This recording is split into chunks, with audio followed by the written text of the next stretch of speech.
Okay. Question. This is from Mr. Joseph Archibong. Dear Ikenna, hope this man meets you well. I read about leap mode on your blog, but before then I came back from work, parked my Lion outside, and when I wanted to drive it into the compound, it just won't start. We had to push it inside the compound.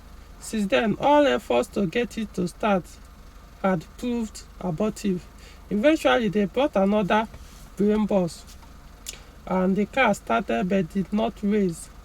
That is, no power to move. They now said the brain bus should be changed, but other ones they brought won't start the car, the Lion in bracket. But the first bus they brought still starts the car, only that it cannot raise or move. Why I'm asking your input is because they said they want to get a complete brain bus with BSI and the key. Then the car will start and move. I'm beginning to suspect they are doing guesswork. I do want such changes done to the Lion that I don't know where it will lead to.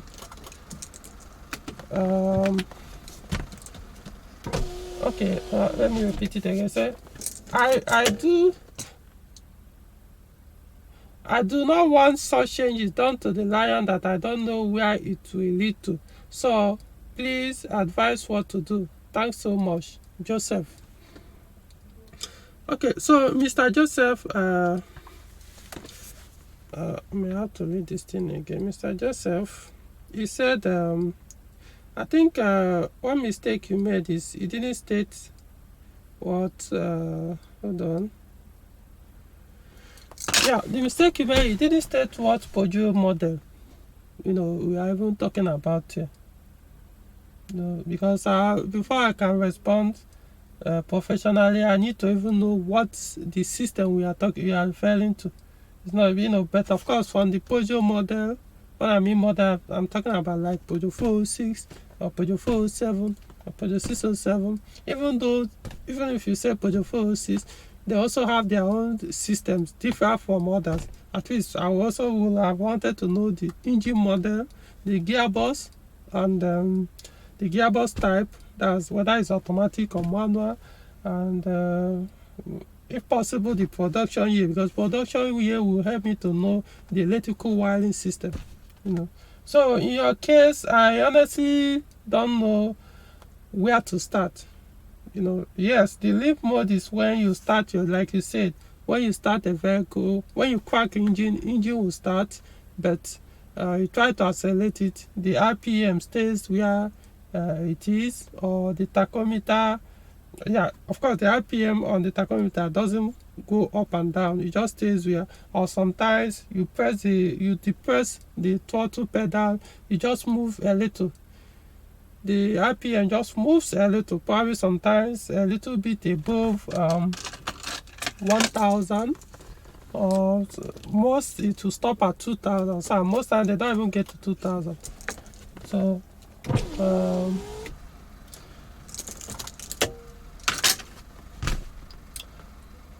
so that is the leap mode you are asking. But why your car did not start, I don't know. You say you parked the vehicle and came back to start it, it refused to crack. One thing I do know is this. For your issue, it's probably the engine ECU is not the cause. Probably you don't even need to change those engine ECU, or the BSI kit. You're talking about the engine ECU, the BSI unit, the kit. It may not have anything to do with the problem. I'm not saying there's no problem there that need to be sorted, but I'm saying there may not be need for you to change them for the vehicle to come up again. Like I can say, I don't even know which system we are referring to. Yes, Pojo, yeah, but it doesn't mean all of them have the same wiring system.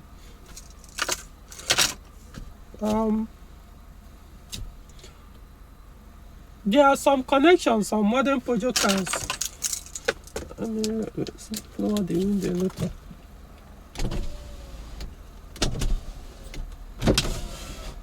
Okay.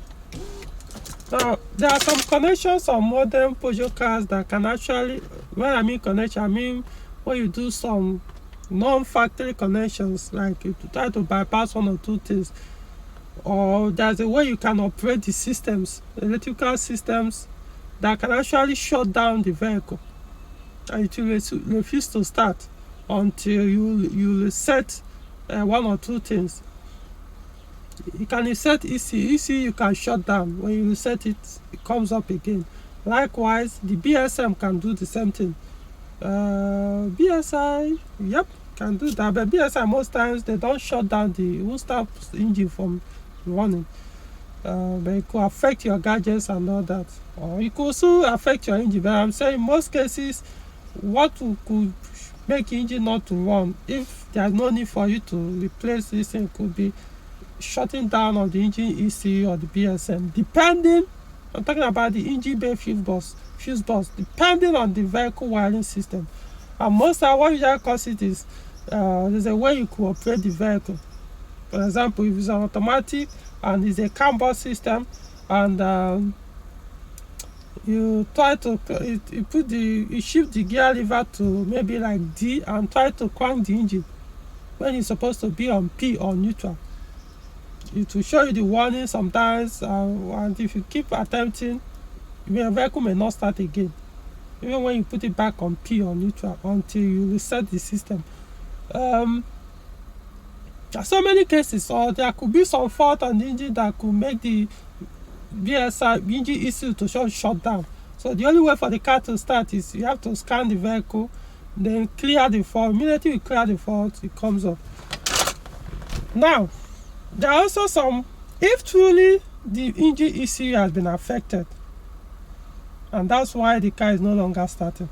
Like you said, they changed and put another engine ECU. The vehicle started, but it refused to accelerate. My question is, what makes you think that it wasn't something that damaged the engine ECU? Engine ECU, don't expect engine ECU to just fail if there is no cause. So, the question would have been, what caused the damage to the engine ECU? You have to deal with the cause first before you mount another one. What if there is a wrong connection that damaged the one that you are saying is no longer starting the vehicle, and you go and bring another one and mount it? Maybe it may start the vehicle in your presence. By the time you drive out, maybe a day or two, or even right there, it will blow up the second one. What if the one they put there actually that started the vehicle was supposed to actually work with your accelerator pedal and all that, but because the other fault, whatever that damaged the other one, has affected that particular one you put, and it refused to accelerate? Or it could also be that they put a wrong ECU that is not supposed to work with that engine or the wiring system. So yeah, it could start the car, but it wouldn't accelerate because they are not matched. There are so many questions related to it, because number one, I don't know the vehicle system, I don't know the model, I don't know the system, so I don't know how to, because I don't guess work. I'm not like a local mechanic that will just be telling you, it could be this, it could be that, it could be this. No, you have to understand the system first to know, okay, this could be the probable cause, considering how the system works. My advice is you have to thoroughly diagnose that vehicle. That's just it. You can either do it yourself, or you find a Peugeot specialist or someone that understands Peugeot electrical system to know what's going on with your vehicle. Since you say it's a Peugeot vehicle or a Lion, I don't know which one. But what if if your car is not accelerating and in fact, you say it wasn't even starting. So if it's not starting, then I will say it can be your motorized throttle body. Because when you put the second ECU and your motorized throttle body stop working, it has nothing to do with the motorized throttle body, because the other one couldn't even start the car. So you forget about motorized throttle body. However, it could also be a manual or mechanical throttle body, which is supposed not to have anything to do with your throttle. That's the throttle body. In that case, engine ECU is refusing to work with the vehicle system. There's so many unanswered questions to this. Not everything can be explained or solution given online, because there are some issues that have to be physically checked or inspected to know what the cause is. Yeah, you may go and get another complete ECU kit with the BSI and the key. You mount it, the car will start and wait. But I bet you whatever killed the other one is still likely there. Unless maybe somebody did one connection, he harmed the ECU, then he reversed it. Then later on, because the harm has been done already, eventually it packed up. Maybe not at the spot, but later it packed up. But if the issue is that the connection is still there, that one got gradually damaged the engine ECU or the BSI or whatever that made it happen, it's going to happen again. Doesn't matter how many ECU you buy and replace and all this, it will keep burning until you fix the issue, and that is the cause. And the only way to do that is to have to the vehicle has to diagnose physically, not online. You have to go and diagnose, and I bet you most time it will be from the wiring. Probably they messed up your wires, or you yourself have messed it up by taking it to somebody, because they do charge. Because most Nigerians, they go to the people that charge them very, very cheap, so that they won't have to spend more when taking to specialists. And then those people that charge them cheap, they forget why they have even charged cheap, because of the quality of service they will provide won't be compared to that one the expert will provide. So he will probably end up doing this work, cutting your wire here and there, joining this one to see whether the car will start or not start.